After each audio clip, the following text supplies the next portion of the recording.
The U.S. is allowing Israel to make its own calls on timing and strategy in its war with Hamas, but U.S. President Joe Biden did weigh in on the matter during his visit with Israeli Prime Minister Benjamin Netanyahu and the war cabinet in Tel Aviv earlier this week, according to a senior administration official.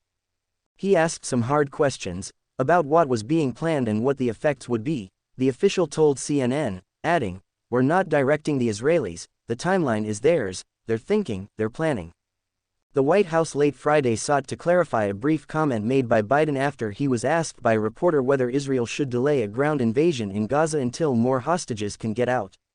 As he climbed the stairs to Air Force One, the president responded, "Yes." The White House immediately moved to explain the president's comments, which could be seen as the U.S. staking out a role in the war between Israel and Hamas that erupted on October 7. The president was far away. He didn't hear the full question. The question sounded like, "Would you like to see more hostages released?" He wasn't commenting on anything else. White House Communications Director Ben LaBolt said less than an hour after the president's comment, according to the press pool. Earlier Friday, Hamas released 2 American hostages in a deal brokered by the Qatari government. A number of foreign nationals were among those kidnapped by Hamas, but information about the status, location and identity of all the hostages remains scarce. As CNN has reported, the U.S. and its allies have been urging Israel to be strategic and clear about its goals if and when it launches a ground invasion of Gaza, warning against a prolonged occupation and placing a particular emphasis on avoiding civilian casualties, according to U.S. and Western officials. During the October 7 attack, Hamas militants killed more than 1,400 people, including civilians and soldiers, according to Israeli authorities.